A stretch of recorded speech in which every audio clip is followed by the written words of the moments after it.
Stop acting like identifying liquidity in the market is just some magical skill that big banks are the only ones that understand. It's not, and the fact that you are still overcomplicating this concept is why the market is continuously still taking your money. If you're tired of getting wicked out, chopped up, and just watching price go straight to your stop loss as if the market just knew where you placed it, and honestly, it's because price did know. But in today's video, I'm going to show you exactly why. Forget hero trades, forget calling tops and bottoms. I'm here to give you consistency. This is a simple liquidity identification framework that wins because the market follows these specific rules and delivers week by week, month by month, and day by day. By the end of this video, you'll be able to read the chart just like the algorithm that moves it.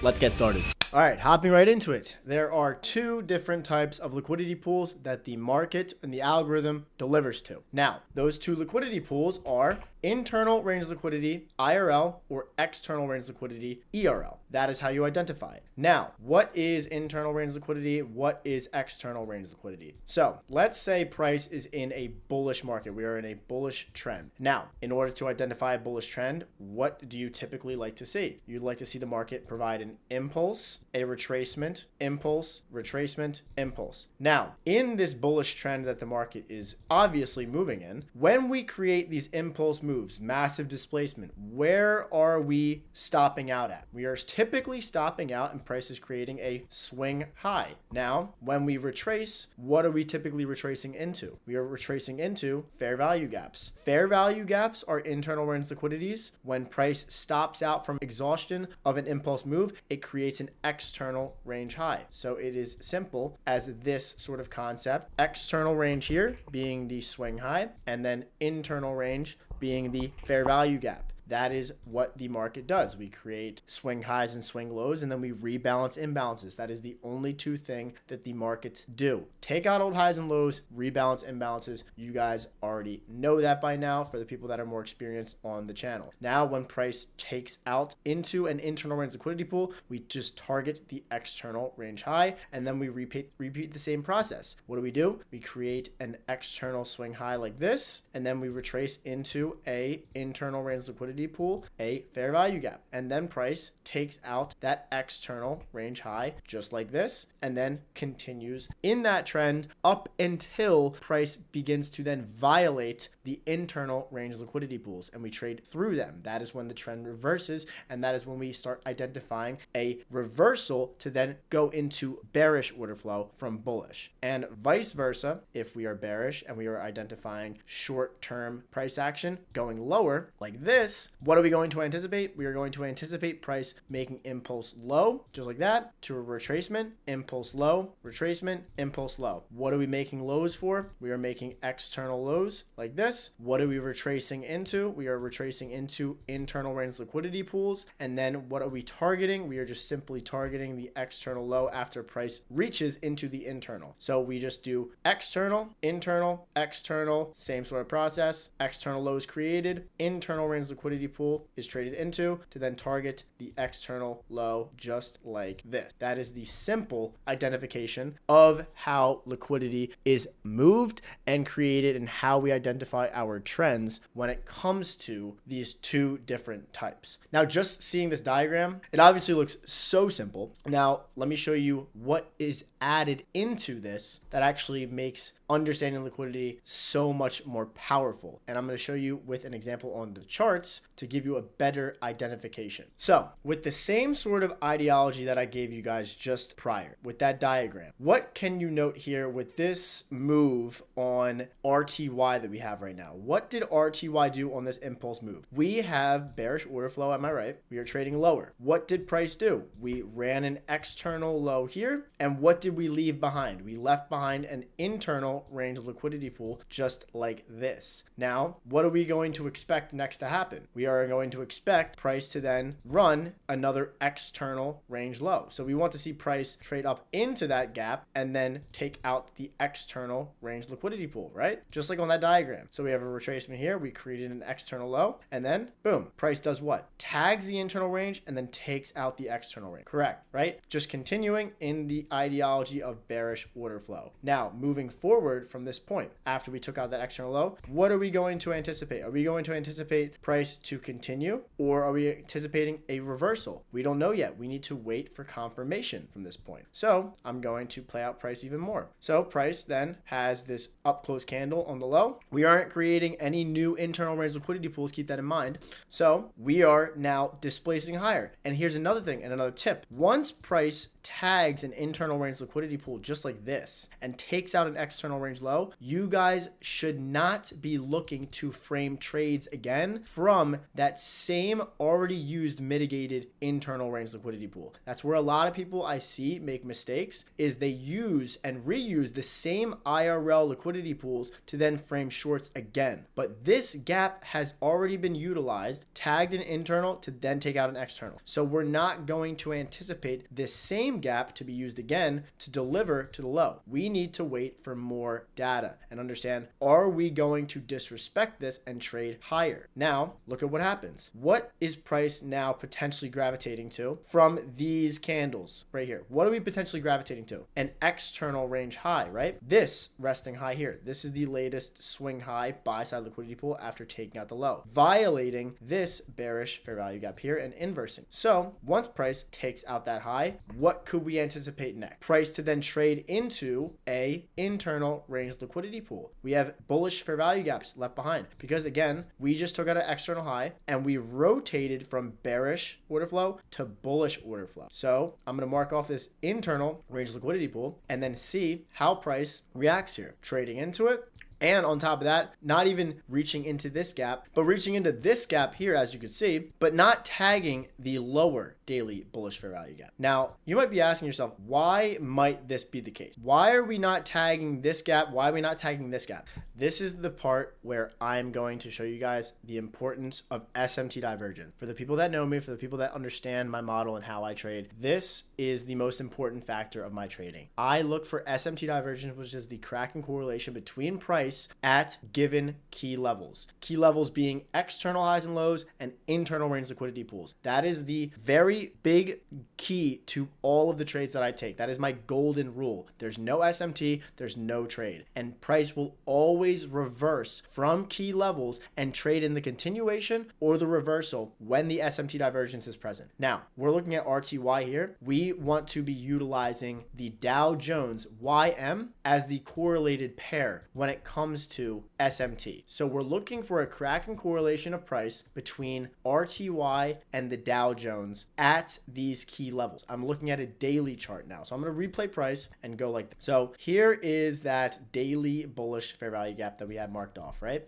After taking out that external high. Okay. Same bullish fair value gap on the Dow Jones, correct? So we're just watching to see if there's any sort of importance in this key level. Now we have corresponding lows being ran from Monday the 1st. So we made a low, both tagging the gap. There's no SMT just yet. Next daily candle, we have this. Same sort of idea, same sort of ideology, right? We have the same previous daily low being ran. I'm just going and look at my vertical cursors right now and see how we run out Monday's low on both. But we're still like kind of consolidating, not doing any sort of significant reversal from this point. Nothing is given just yet. Look at the next daily candle. What do we do here? Look very, very close. Look at the RTY compared to the Dow Jones. What did we do here? We made a higher low on the Dow Jones and we made a lower low on RTY. That gave the green lights for RTY to then explode and the Dow Jones to take out the external high. All we're doing here is just framing internal to external range liquidity. And look at how we did it. We made the move when the SMT divergence and the cracking correlation was set in place there. That is the missing factor that the market provides to give you that indication we are ready to start moving. Now, once this is set in stone, how are we able to capitalize capitalize on this point in price. How can I get in? We are utilizing time frame alignment. We're on a daily time frame. All we do is we drop down to a lower aligned time frame, and that would be an hourly chart, correct? So we look at the hourly time frame. How did price move once we created that Kraken correlation? I want you guys to look specifically at the time of when we did this and when we created this SMT divergence. Look very carefully here. See, at the specific key level, when we ran previous daily low on RTY, see this? We ran previous daily low here, and then right after we created that SMT divergence, what did price do? Explodes higher. Then in 1 to 3 hours runs to that daily external high from tagging the internal range liquidity. That is all you need. You see this energy that the market is giving to you. Once a Kraken correlation is created in a higher time frame key level, that is your go ahead to be like, all right, I have my step 1, I have my step 2, now my step 3 is literally just getting into the market, taking the execution and targeting that draw on liquidity, because that is what the market is telling me where price is going to go to next. That is the next gravitation. Now, moving to the next possible example here. So I'm going to go back to the daily time frame and show you guys exactly what we had here moving forward. I'm going to replay price again, and you guys are going to see the same exact example. So when price created that run of that external range high on that daily time, what is price most likely going to do next? We ran an external range high here, right? Now, what do we ended up doing next? The Dow Jones came down lower, tagged an internal range liquidity pool. IRL, ERL. IRL, where's ERL next? Right here. Internal to external again. Trading in what? Bullish order flow. That is all we're doing here. We're just trading in regards to the trend. We're following how the market is moving, and we're just trading continuation plays. That's all we need to do here, right? The same thing on RTY. Look at RTY here. We have a smaller daily bullish fair value gap, just like this. Just like how we didn't need to tag that lower end fair value gap. Why did we not need to tag it? Because there was SMT divergence at the higher gap. That is how you're going to tell when price doesn't need to go to certain liquidity pools, because the SMT will tell you everything. That will tell you where the protected lows are, where the protected highs are, and when price is ready to make its move with displacement to the next external range draw after taking an internal range liquidity pool. So we have this gap tag resting here between Monday's low and Friday's low. And we have the Dow Jones actually clearing out the Thursday low here. See this Kraken correlation, this lower low resting there. And look at the same corresponding low on the Russell, higher low resting there, right? Let's move to the next day. What did the next day do? Next day digs deeper again, still clearing out lower. Now look at the Russell compared to the Dow Jones. We have, again, still this Thursday low intact, respecting that bullish fair value gap. But the Dow Jones is not doing that right now, but the Russell is. I'm prioritizing a stronger pair as well. See how we're making a higher low here and we're making a lower low on the Dow Jones? We are prioritizing a stronger pair compared to the weaker asset right here. Now, this is also discretionary because you can take the weaker asset in regards to a trade execution. It's just a matter of the fact that you need to understand that you are trading a weaker asset, but if the structure is aligning better with the draw on liquidity, you can still take that trade. But also understand, if you get stopped out, price can still go lower while holding the correlated pairs SMT. So you have to be ready to then take another execution in case you do get stopped. But don't be like discouraged. Always have another piece of ammo in the clip to fire off just in case that happens. So keep that in the back of your head whenever you're taking trades in the future as well. So after we have this run a little bit lower on the Dow Jones, look at the next day. Boom. What happens here? Look at the same sort of idea that I gave you from this daily SMT with the run of the previous daily low. And now look at the same thing on the Dow Jones here. We have, again, lower low being created here. But look at the Tuesday and the Wednesday daily candle. We have the Russell making the higher low, again, like another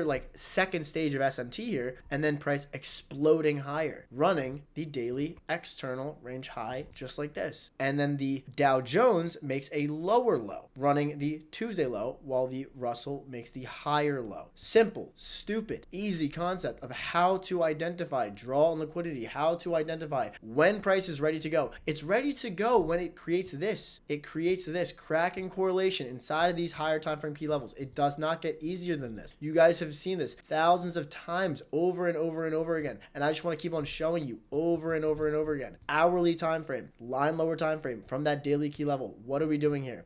Look closer as to what is going on with price. What did we leave behind in the beginning of the week? I've already shown a majority of you guys this. Monday, Tuesday left relative equal highs. When we created the SMT divergence on the Russell and the Dow Jones, that is literally when price gave its explosion. We created that run of the previous daily low and then we gave energy. This is what you guys need to be looking for week in, week out, day in, day out. And this is how you need to be framing your trades and understanding when this SMT is created in a higher time frame key level, then I will look for a trade. Not anything before. You need to do this and then take the trade after. If you're not using SMT in external range liquidity pools or in internal range liquidity pools, you are trading incorrectly, because that is where you identify your protected lows and protected highs with seeing proper energy and displacement in the market being provided to you. Now, obviously, this concept is fractal, like I'm showing you right now on the daily time frame and then going down to a 1 hour time frame. A daily internal range liquidity pool with SMT targeting an external range liquidity pool. Now, you could do the same thing with a weekly time frame. A weekly internal range liquidity pool with SMT target the weekly external range high. If you want to move your way down even further than that and do intraday draws and liquidity, you could do an hourly bullish fair value gap with SMT and then also target an hourly external high. How are you going to get in on that trade? You're going to do an hourly to M5. If you wanted to do a 15-minute fair value gap with SMT, then you drop to the 1 minute time frame and you look for a trade based off of that 1 minute internal to external range move. If you wanted to do something else like a 4 hour fair value gap, then target the 4 hour external high, but don't do the executions until you have the SMT aligned with the internal range liquidity pool. And I will always recommend this. I will also say that it is easier for you to trade internal to external because internal to external equals continuations. External to internal equals reversals. You always want to prioritize trading the continuations rather than the reversals. Stick with that up until you are consistently hitting winning trades while trading the continuations first. Then, once you're comfortable, you'll then be able to identify and know where price is reversing from based off of external range liquidity pool runs with SMT to then target internal range liquidity pools. But the internal to external is higher probability than the external to internal. Continuations will always be better trades than reversals. But if you want to then just tape read and monitor, be like, okay, this could potentially be the reversal point from the external range high, you could just wait for price to run the external high or the external low, reach the internal range, and then trade the continuation. That's what I did in the beginning of my trading when I was developing my model and putting together all of my framework, and it helped me a lot. But this is truly the easiest possible way that anyone could identify liquidity in the market. There's only 2 liquidity pools